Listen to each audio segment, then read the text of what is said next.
여러분들 안녕하십니까. 조철희 박사의 통통통 유통, 물류통, 글로벌통 시간이 왔습니다. 자, 오늘의 테마는요. 여러분들 택배 원조 일본 야마토 아시죠? 일본 택배와 한국 택배를 비교 분석, 해부한다. 제가 야마토 택배를 알고 비즈니스 시작한 지가 20년이 넘었습니다.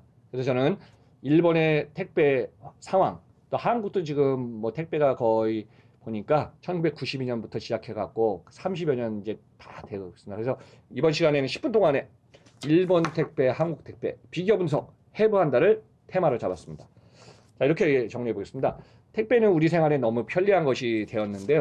일본은 1970년에 야마토, 제가 이제 야마토 긴자 본사에 있는 거기도 한 뭐 10번, 20번 가갖고 본사회의도 하고 전국의 거점들을 다 보니까요.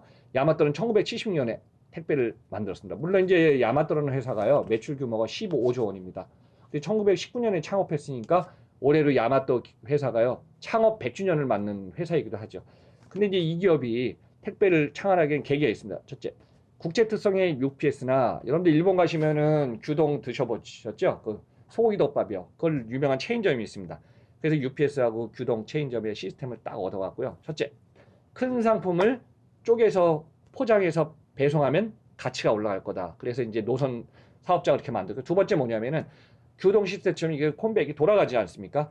음식을 먹는데 시스템적으로 돌리면서 연결하면 효율이 있겠다. 그래서 이제 야마토 같은 경우는 여러분도 아시겠지만은 터미널에 들어가서 물건이 분류돼서 나갈 때요, 거점 간 하루에 2에서 3회전 배송을 합니다. 우리나라는 이제 택배 터미널 들어가면 하루 1배송밖에 안 하지 않습니까? 그래서 야마토는 유일하게 그런 배송 시스템에서 1970년에 택배를 만듭니다.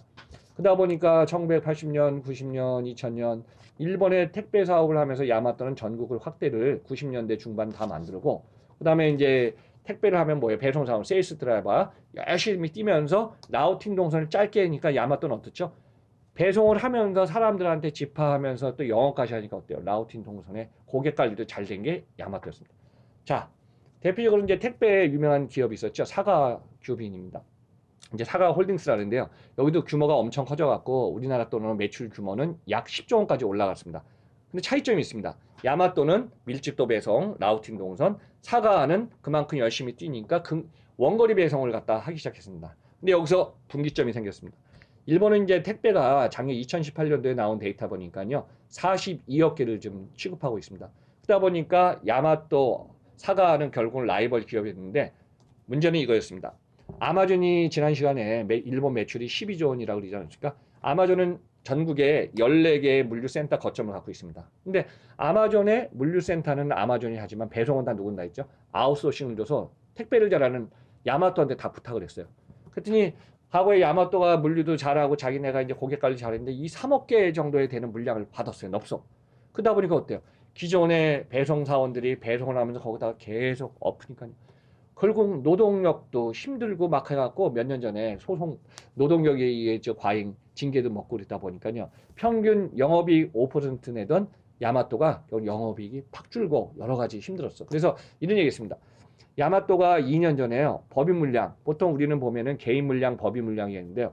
법인 큰 물량을 주는 법인 물량에 이걸 매출, 거래 단가를 갖다 40% 올리면서 자기네가 단가를 싸게 한 기업들은 다 정리를 하기 시작했습니다. 그러다 보니까 어때요? 지금 야마토는 과거의 최고의 야마토라는 저기에서 서서히 지금 매출을 정리하고 있는 게 야마토입니다. 이제 사과 같은 경우는 최근에 여러분들 요 얘기하겠습니다. 일본에 관심을 갖고 있습니다. 일본의 이제 물류기업 중에 가장 큰 게 어디지? 일본통은 20조 원, 야마토 15조, 사과, 그 밑에 이제 삼자물류를 잘하는 그룹이 있습니다. 히다치 제작소 그룹에 히다치 물류라는 회사가 있어요. 1950년도에 창업했으니까 올해로 창업 70주년이 되거든요. 이 회사는 서드파트 로지스틱 삼자물류 잘하는 기업이기도 하지만은 앞으로 조만간 사과하고 히다치가 경영 통합합니다. 그러면은 뭐 이 기업으로 올라서겠죠. 그래서 이렇게 일본의 택배는 생활 밀착형 택배다 이런 얘기를 하는데요. 제가 보니까 아마 조철희 박사, 저도 유통, 물류, 마케팅 제가 칼럼을 참 많이 썼거든요. 한국에서도. 그때 제가 10년 전에 이런 걸 씁니다. 택배, 생활 밀착형 물류다. 근데 어느새 제 주변에 보니까요, 5년 전부터 생활 밀착형, 생활 편리형 이런 키워드를 좀 많이 사용하고 있더라고요. 그만큼 우리 생활에 택배는 중요해졌습니다. 그래서 지금 일본의 택배는 전자상거래도 일본 시장이 계속 안정적으로 올라가지만 일본의 택배 중요한 거는 택배를 취급하는 사람도 중요하고 택배 기업도 중요한데요. 앞으로 최고의 일본이 지금 심각한 게 뭐냐면은 노동력 흡수가 안 됩니다. 제가 이제 전 시간에도 인구가 준다고 했지만 앞으로 일본에는 배송사원, 물류센터 현장에 일하는 사람들 그래갖고 이제 외국인들도 많이 이제 서서히 고용하고 이런 상태로 갑니다. 그래서 이제 일본 시장에서 대표적으로 야마토 같은 경우는 여러분들 하네다 공항 아시죠? 국제공항.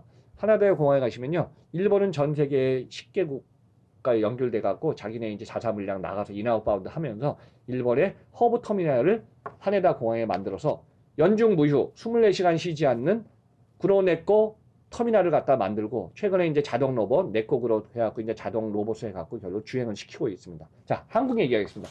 뭐 한국은 여러분들과 정리하면 1992년, 93년 주로 대한통운, 한진, 현대택배가 이 택배를 발족하기 시작합니다. 그러면서 우리나라의 이제 기업들이 1990년대 후반 CJGL에서 생기고요. 2000년대 들어와서 우체국이 들어오고 KGB가 들어오고 로젠택배 다 모든 택배사들이 들어갑니다. 그러면서 이제 M&A를 하면서 교통 정리하면서 근데 최근에 한국의 택배 작년도 데이터를 보니까요. 23억 개 이상 올라갔습니다.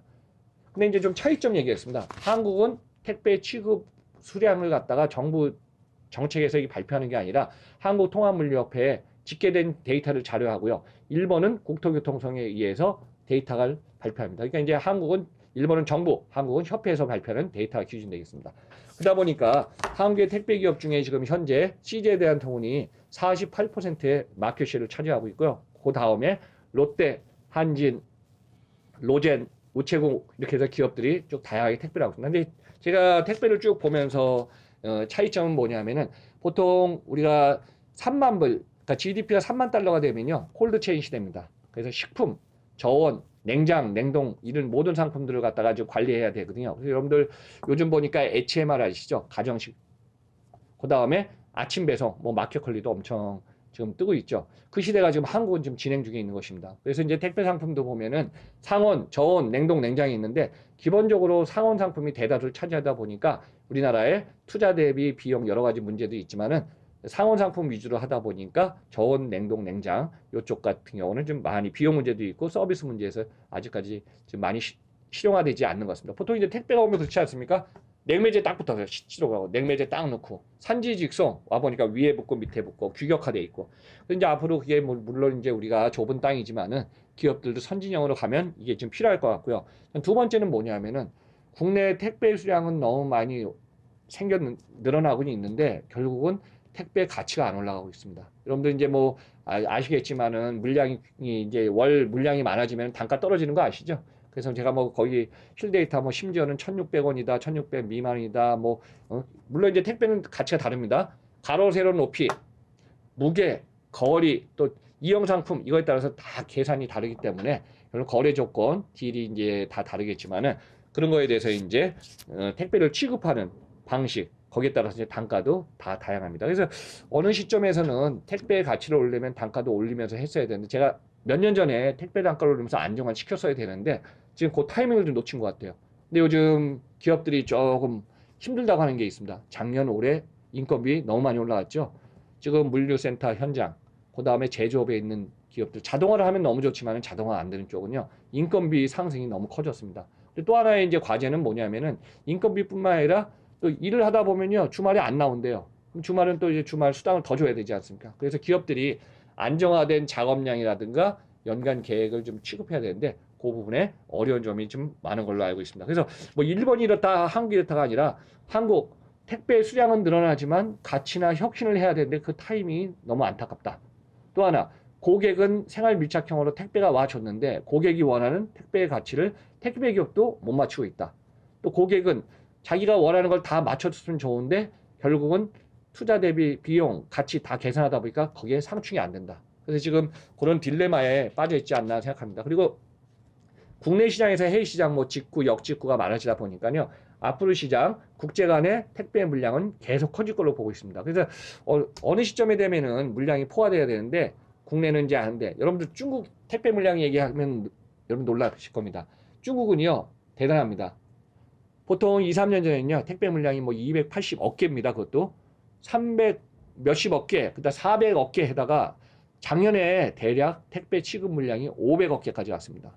그러니까 전 세계에서 여러분들 왜 그렇게 많은지 아시죠? 여러분들 11월 10일 날 강군열대회 보십시오. 평소에 준비했다가 여기 타투해갖고 딱 사이트 주문하지 않습니까? 그러면 그 상품들이 항공화물로 다 해갖고 택배로 다 들어오는 겁니다. 그래서 가면 갈수록 글로벌 시장에서 택배 기업도 혁신해야지만 소비자들도 변하고 있고, 그래서 글로벌 시장에 그만큼 노출 범위는 넓어지기 때문에 택배는 국내가 아니라 이제 글로벌과의 연계, 경쟁이 필요한 시대로 되고 있습니다. 제가 뭐 짧은 시간에 이렇게 정리했지만 다음 시간에 또 별도로 택배 시리즈로 준비해서 여러분들한테 설명을 드리겠습니다. 자, 오늘 여기까지 진행하고요. 마지막에 조철희 박사 통통통 구독, 좋아요 부탁드리겠습니다. 감사합니다.